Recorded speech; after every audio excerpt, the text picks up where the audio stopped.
ಪ್ರಾಯೋಜಕರು ಜನವೈದ್ಯ ಆಸ್ಪತ್ರೆಯೇ ನಿಮ್ಮ ಸೇವೆಗಾಗಿ ನಿಮ್ಮ ಮನೆಗೆ ಬರುತ್ತದೆ.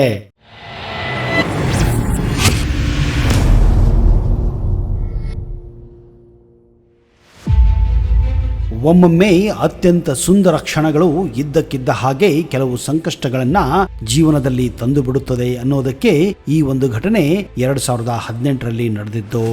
ಸುಂದರ್ ಶೆಟ್ಟಿ ತನ್ನ ಮಗು ಹಾಗೂ ಹೆಂಡತಿಯ ಜೊತೆ 8 ದಿವಸಗಳ ಕಾಲ ಆಫ್ರಿಕಾ ಟೂರ್ಗೆ ಹೋಗಿ ವಾಪಸ್ಸು ಬಂದು ಕೆಲಸಕ್ಕೆ ಸೇರುತ್ತಾರೆ. 2 ದಿನಗಳ ನಂತರ ಕೆಲಸ ಮಾಡುತ್ತಲೇ ಆಫೀಸಿನಲ್ಲಿ ಮೂರ್ಛೆ ಹೋಗಿ ಬೀಳುತ್ತಾರೆ. ಏನೋ ತುಂಬಾ ಟಯರ್ಡ್ ಆಗಿರಬೇಕು ಅಥವಾ ಕೆಲಸದ ಒತ್ತಡದಿಂದ ಹೀಗೆ ಆಗಿರಬೇಕೆಂದು ಅವನ ಸಹೋದ್ಯೋಗಿಗಳು ಅವನನ್ನ ಅಂದು ಮನೆಗೆ ಕಳಿಸುತ್ತಾರೆ. ಮರುದಿನ ಸುಂದರ್ ಫ್ರೆಶ್ ಆಗಿ ಕಾರು ಹತ್ತಿಕೊಂಡು ಮತ್ತೆ ಆಫೀಸಿಗೆ ಹೋಗುತ್ತಾರೆ. ಇದ್ದಕ್ಕಿದ್ದ ಹಾಗೆ ಅವರು ದಾರಿಯಲ್ಲಿ ಹೋಗುತ್ತಿರುವಾಗ ತಲೆ ಸುತ್ತಿದ ಹಾಗೆ ಆಗಿ ಕಾರು ಡಿವೈಡರ್ಗೆ ಹೊಡೆದು ಆಕ್ಸಿಡೆಂಟ್ ಆಗುತ್ತದೆ. ಆದ್ರೆ ಟೈಮ್ ಚೆನ್ನಾಗಿತ್ತು, ಯಾರಿಗೂ ಏನು ಆಗದೆ ಸುಂದರ್ಗೂ ಕೇವಲ ಕಾಲಿಗೆ ಏಟು ಬಿದ್ದು ಸ್ವಲ್ಪ ಮಾತ್ರ ಗಾಯ ಆಗುತ್ತದೆ. ಮುಂದೆ 2 ದಿವಸ ಮನೆಯಲ್ಲೇ ರೆಸ್ಟ್ ತೆಗೆದುಕೊಳ್ಳಲು ನಿರ್ಧಾರ ಮಾಡುತ್ತಾರೆ. ಆದ್ರೆ ಪದೇ ಪದೇ ಮನೆಯಲ್ಲೂ ಕೂಡ ಮೂರ್ಛೆ ಬಂದು ಬೀಳುತ್ತಿರುವುದರಿಂದ ಅವರನ್ನ ಅಲ್ಲಿಯೇ ಒಂದು ಕ್ಲಿನಿಕ್ಗೆ ಕರೆದುಕೊಂಡು ಹೋಗಲಾಗುತ್ತದೆ. ಆಗ ಆ ಡಾಕ್ಟರ್ ಅವರಿಗೆ ಕೆಲಸದ ಒತ್ತಡದಿಂದ ಹೀಗೆ ಆಗಿರಬೇಕೆಂದು ಹೇಳುತ್ತಾರೆ ಹಾಗೂ ಕೆಲವು ಮಾತ್ರೆಗಳನ್ನು ಬರೆದುಕೊಡುತ್ತಾರೆ. 1 ವಾರ ಈ ಮಾತ್ರೆಗಳನ್ನು ಪಡೆದರೆ ಎಲ್ಲ ಸರಿ ಹೋಗುತ್ತದೆ ಎಂದು ಅವರು ಆಶ್ವಾಸನೆಯನ್ನು ಕೂಡ ನೀಡುತ್ತಾರೆ. ಯಾಕೋ ಅವರ ಹೆಂಡತಿಗೆ 1 ವಾರ ಬಳಿಕವೂ ಅವರ ಆರೋಗ್ಯದಲ್ಲಿ ಸುಧಾರಣೆ ಕಾಣುವುದಿಲ್ಲ. ಇದ್ದಕ್ಕಿದ್ದ ಹಾಗೆ ಟಾಯ್ಲೆಟ್ ನಲ್ಲೂ ಕೂಡ ಮೂರ್ಛೆ ಬಂದು ಬೀಳುತ್ತಾರೆ. ಆಗ ಅವರ ಹೆಂಡತಿಗೆ ಗಾಬರಿಯಾಗಿ ಇನ್ನೊಬ್ಬ ಡಾಕ್ಟರ್ನ್ನು ತೋರಿಸಿದಾಗ ಅವರು ಅವರನ್ನ ಪರೀಕ್ಷೆ ಮಾಡಿ ಅವರನ್ನ ನೇರವಾಗಿ ನಿಮಾನ್ಸ್ಗೆ ಭೇಟಿ ಕೊಡಲು ಪತ್ರ ಬರೆದು ಕೊಡುತ್ತಾರೆ. ಈ ಪತ್ರವನ್ನು ತೆಗೆದುಕೊಂಡು ಸುಂದರ್ ಹೆಂಡತಿ ನಿಮಾನ್ಸ್ಗೆ ಹೋಗಿ ತೋರಿಸಿದಾಗ ಈ ಕೇಸನ್ನ ಡಾಕ್ಟರ್ ಕುಂದನ್ ತೆಗೆದುಕೊಳ್ಳುತ್ತಾರೆ ಹಾಗೂ ಇವರ ಸಂಪೂರ್ಣವಾದಂತಹ ಪರೀಕ್ಷೆಯನ್ನು ಮಾಡುತ್ತಾರೆ. ಇದರಿಂದ ಗೊತ್ತಾಗುತ್ತದೆ ಸುಂದರ್ಗೆ ಸೆರೆಬೆಲಂ ನಲ್ಲಿ ಸಮಸ್ಯೆ ಇದೆ ಎಂದು. ಸೆರೆಬೆಲಂ ಅಂದ್ರೆ ನಮ್ಮ ಮೆದುಳಿನಲ್ಲಿ ಇರುವಂತಹ ಒಂದು ಗ್ರಂಥಿ. ಇದು ನಮ್ಮ ಸ್ನಾಯುಗಳನ್ನ ಹತೋಟಿಯಲ್ಲಿಡುತ್ತದೆ ಹಾಗೂ ನಮ್ಮ ದೇಹದ ಸಮತೋಲನೆಯನ್ನು ಕಂಟ್ರೋಲ್ ಮಾಡುತ್ತದೆ. ಆದರೆ ಇದರಲ್ಲಿ ಕಂಡಿರುವ ಸಮಸ್ಯೆಯಿಂದ ಸುಂದರ್ಗೆ ಪದೇ ಪದೇ ಮೂರ್ಛೆ ಬರುತ್ತದೆ ಎಂದು ಡಾಕ್ಟರ್ಗೂ ಅರ್ಥವಾಗುತ್ತದೆ. ಆದರೆ ಇಷ್ಟೊಂದು ಸಮಸ್ಯೆ ಯಾಕೆ ಆಗುತ್ತದೆ ಎಂದು ಡಾಕ್ಟರ್ಗೆ ಸ್ವಲ್ಪ ಮಟ್ಟಿಗೆ ಗಾಬರಿಯಾಗುತ್ತದೆ. ಇದೇ ಕಾರಣ ಅವರು ಸುಂದರ್ ತಲೆಯನ್ನು ಸಿಟಿ ಸ್ಕ್ಯಾನ್ ಮಾಡಬೇಕೆಂದು ಮುಂದೆ ನಿರ್ಧಾರ ಮಾಡುತ್ತಾರೆ. ಸಿಟಿ ಸ್ಕ್ಯಾನಿನ ನಂತರ ರಿಪೋರ್ಟ್ ಅನ್ನು ಪಡೆದಾಗ ಸೆರೆಬೆಲಂ ಇರುವ ಜಾಗದಲ್ಲಿ ದ್ರಾಕ್ಷಿ ಹಣ್ಣಿನಂತಹ ಒಂದು ವಸ್ತು ಕಂಡು ಬರುತ್ತದೆ. ಇದು ಬ್ರೈನ್ ಟ್ಯೂಮರ್ ಇರಬೇಕೆಂದು ಡಾಕ್ಟರ್ ಬಯಾಪ್ಸಿ ಮಾಡಲು ನಿರ್ಧಾರ ಮಾಡುತ್ತಾರೆ. ಬಯಾಪ್ಸಿ ಅಂದ್ರೆ ತಲೆಯಲ್ಲಿ ರಂಧ್ರವನ್ನು ಕೊರೆದು ಮೆದುಳಿನ ಸ್ಯಾಂಪಲ್ ಅನ್ನು ತೆಗೆದುಕೊಳ್ಳುವುದು. ಹೀಗೆ ತೆಗೆದುಕೊಂಡ ಸ್ಯಾಂಪಲ್ ಅನ್ನ ಲ್ಯಾಬೊರೇಟರಿಗೆ ಟೆಸ್ಟ್ ಮಾಡಲು ಕಳಿಸುತ್ತಾರೆ. ಆಗ ಇದರ ರಿಪೋರ್ಟ್ ಅನ್ನು ಕಂಡು ಡಾಕ್ಟರ್ ದಿಗ್ಭ್ರಾಂತರಾಗುತ್ತಾರೆ. ಒಂದು ಕ್ಷಣಕ್ಕೆ ಅವರಿಗೆ ಏನಾಯಿತು ಎಂಬುದು ಗೊತ್ತಾಗುವುದಿಲ್ಲ. ಯಾಕಂದ್ರೆ ಡಾಕ್ಟರ್ಗಳು ಇದನ್ನ ಮೊದಲು ಬ್ರೈನ್ ಟ್ಯೂಮರ್ ಎಂದುಕೊಂಡಿದ್ದರು. ಆದರೆ ರಿಪೋರ್ಟ್ ನೋಡಿದಾಗ ಅವರಿಗೆ ಗೊತ್ತಾಗಿದ್ದು ಮೆದುಳಿನಲ್ಲಿ ಪ್ಯಾರಾಸೈಟ್ ಇರುವುದನ್ನ. ಅಂದ್ರೆ ಕೆಲವು ಪರಾವಲಂಬಿ ಕೀಟಗಳು ಮೆದುಳಿನಲ್ಲಿ ಭೂತದ ಹಾಗೆ ಅಂದರೆ ಸೈತಾನದ ಹಾಗೆ ತುಂಬಿಕೊಂಡಿದ್ದವು. ಇಂತಹ ವಿಚಿತ್ರ ಕೀಟಗಳನ್ನು ಡಾಕ್ಟರ್ ತಮ್ಮ ಜೀವಮಾನದಲ್ಲಿಯೇ ಎಂದೂ ನೋಡಿರಲಿಲ್ಲ. ಒಂದು ಕ್ಷಣಕ್ಕೆ ಡಾಕ್ಟರೇ ಮೂರ್ಛೆ ಹೋಗಿ ಬಿದ್ದಿದ್ದರು. ಪ್ಯಾರಾಸೈಟ್ ಅಂದರೆ ಪರಾವಲಂಬಿ ಜೀವಿಗಳು. ಬೇರೆಯ ಇನ್ನೊಂದು ಜೀವದಲ್ಲಿ ಇವು ಬೆಳೆಯುತ್ತವೆ. ಅಂದರೆ ಇಲ್ಲಿ ಸುಂದರ್ ಮೆದುಳಿನಲ್ಲಿ ಇಂತಹ ಸಾವಿರಾರು ಪ್ಯಾರಾಸೈಟ್ ಕ್ರಿಮಿಗಳು ತುಂಬಿಕೊಂಡಿದ್ದವು. ಆದರೆ ಡಾಕ್ಟರ್ಗೆ ಈಗ ಸುಂದರ್ ತಲೆಯಲ್ಲಿ ಇಂತಹ ಪ್ಯಾರಾಸೈಟ್ಗಳು ಹೇಗೆ ಹೋಯಿತು ಎಂಬುದನ್ನ ಕಂಡುಹಿಡಿಯುವುದೇ ದೊಡ್ಡ ಪ್ರಶ್ನೆಯಾಗಿತ್ತು.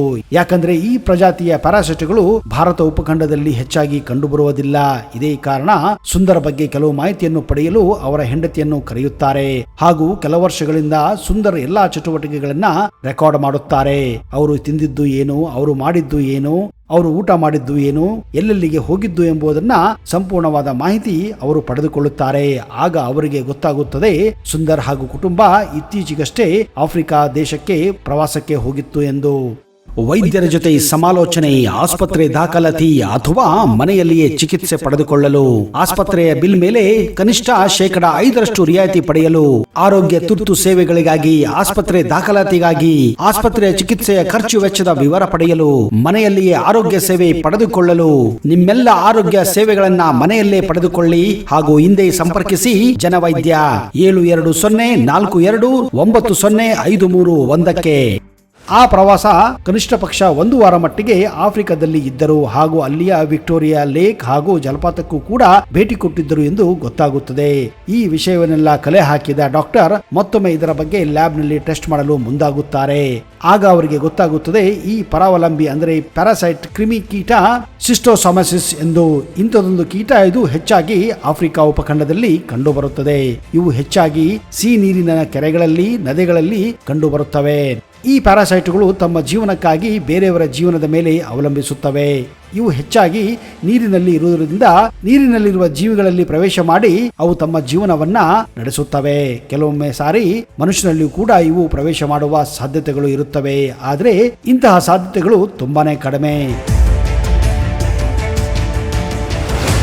ಇದನ್ನೇ ಅನ್ನೋದು ಸ್ನೇಹಿತರೆ ದುರಾದೃಷ್ಟ ಅಂತ.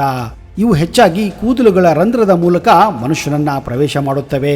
ಹೀಗೆ ಪ್ರವೇಶಿಸಿದ ಅವು ಮೊಟ್ಟೆಗಳನ್ನು ಇಟ್ಟು ಸಾವಿರಾರು ರಾಶಿ ಪ್ಯಾರಾಸೈಟ್ಗಳನ್ನ ಹುಟ್ಟಿಸುತ್ತವೆ. ದುರಾದೃಷ್ಟ ಸುಂದರ್ ಶೆಟ್ಟಿ ಜೊತೆ ನಡೆದು ಕೂಡ ಇದೆ. ಅವರು ಕೂಡ ನೀರಿನಲ್ಲಿ ಹೋದಾಗ ಅವರ ತಲೆಯ ಕೂದಲಿನ ರಂಧ್ರದ ಮೂಲಕ ಈ ಪ್ಯಾರಾಸೈಟ್ ಅವರ ಮೆದುಳನ್ನ ಪ್ರವೇಶ ಮಾಡಿ ಈ ರೀತಿ ತೊಂದರೆಯನ್ನು ಮಾಡಿತ್ತು.